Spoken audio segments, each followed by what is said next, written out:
Halo semuanya, kembali lagi bersama saya Madianto. Kali ini kita akan membahas tentang cara minimalis finansial, hemat tapi tidak pelit.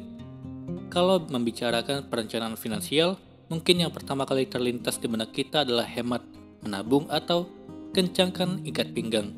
Tapi sebenarnya kondisi keuangan yang sehat bisa dimulai dari budgeting yang tepat. Salah satu jurusnya adalah dengan menerapkan gaya hidup minimalis.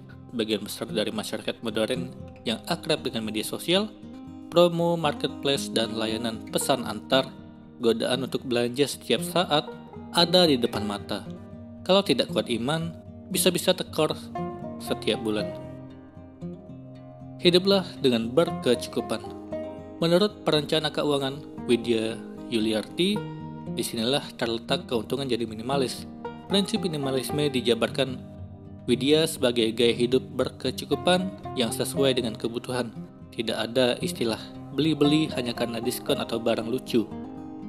Menurutnya, dengan mengendalikan keinginan berbelanja, uang yang dihemat bisa dialokasikan untuk investasi.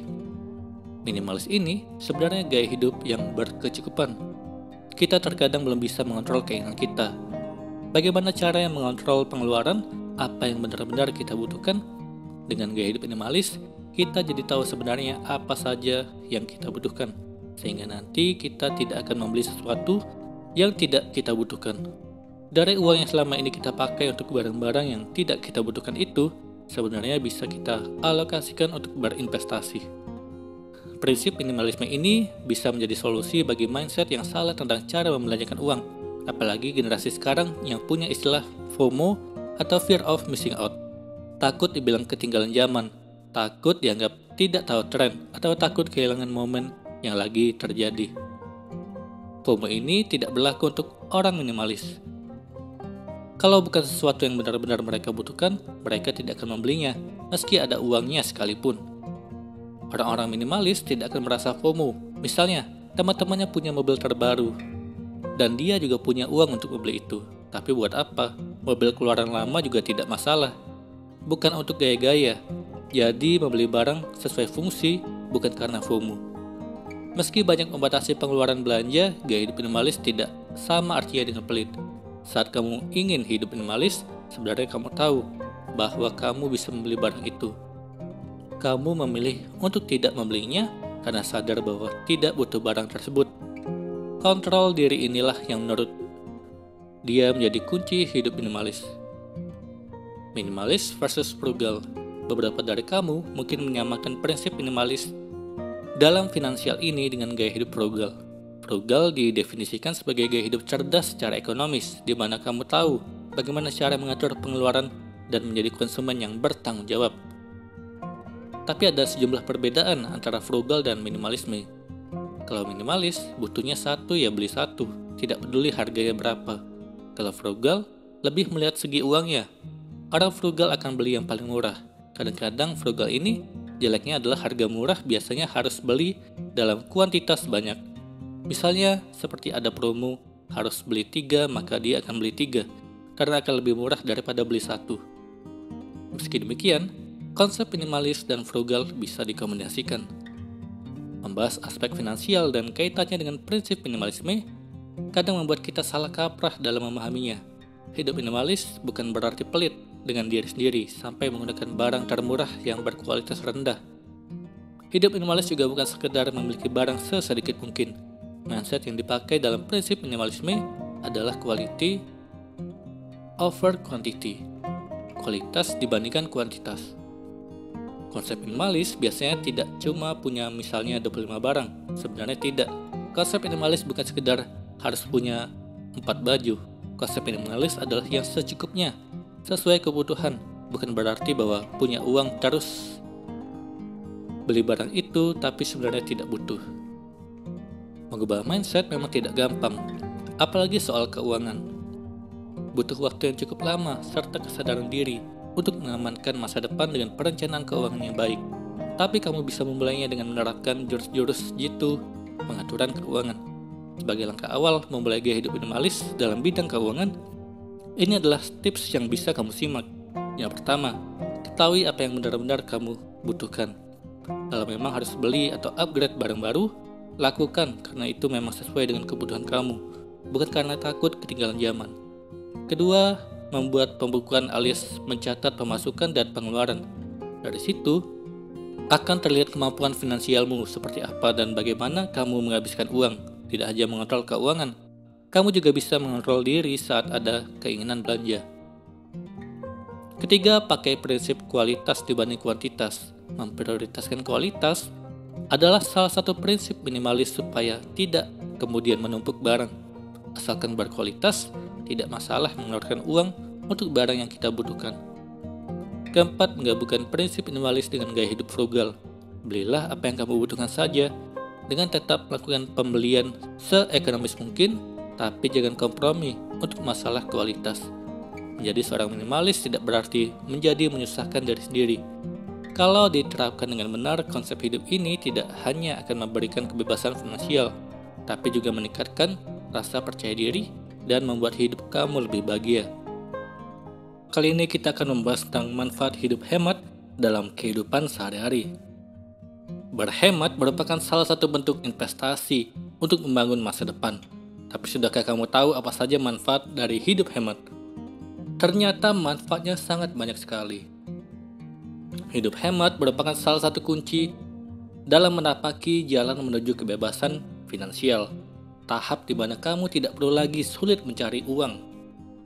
Ketika masih kecil, kamu pasti sering mendengar pepatah, kalau rajin pangkal pandai, dan hemat pangkal kaya.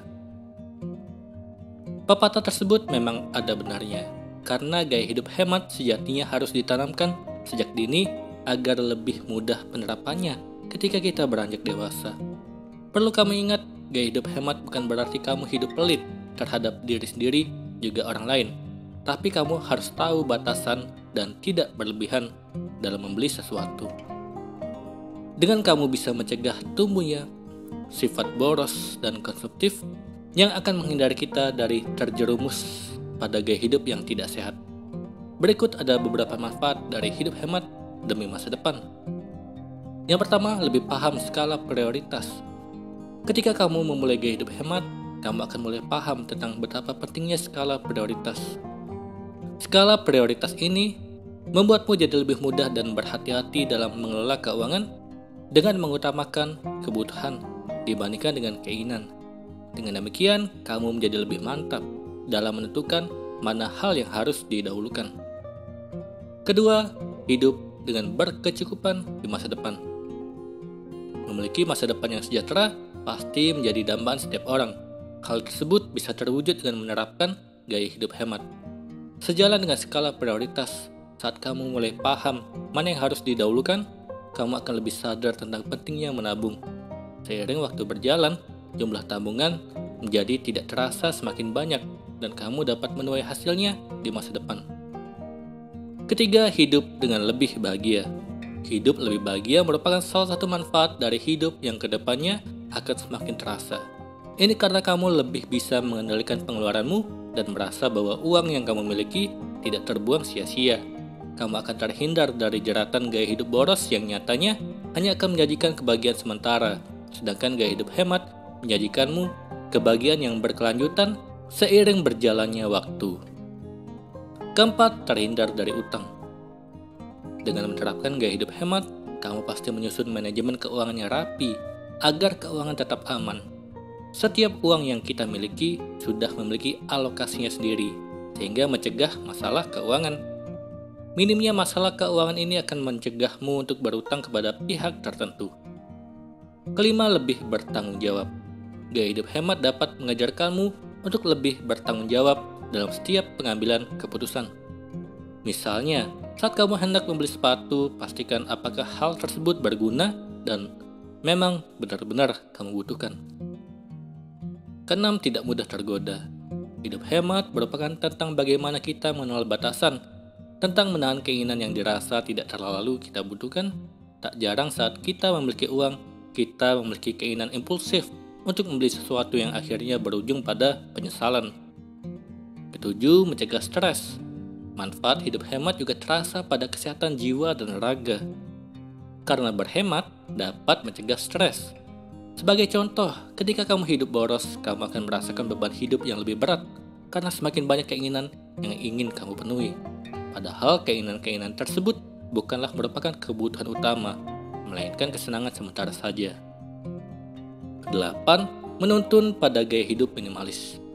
Ketika telah menerapkan gaya hidup hemat, kamu akan mengenal gaya hidup minimalis, gaya hidup yang mengedepankan kesederhanaan. Gaya hidup minimalis ini sendiri sebenarnya merupakan perpaduan dari gaya hidup hemat dan sederhana. Perlu kamu ketahui, gaya hidup ini ternyata sedang tren di berbagai belahan dunia karena menyajikan manfaat yang sangat luas. 9. Bebas secara keuangan. Kalau kamu seorang pegawai, kamu pasti pernah mendengar ungkapan, gaji berapapun pasti tidak akan pernah cukup. Hal tersebut ada benarnya kalau kamu menjalani gaya hidup boros tanpa adanya perencanaan keuangan. Beda halnya kalau kamu tahu cara berhemat, gajimu akan terasa cukup dan tahu cara memanfaatkannya dengan benar. Misalnya dengan berinvestasi pada berbagai instrumen seperti reksadana, saham, logam mulia, properti, dan lain sebagainya. Itulah tadi manfaat dari hidup hemat dalam kehidupan sehari-hari dan juga demi masa depan. Semoga ini bermanfaat. Sekian dan terima kasih.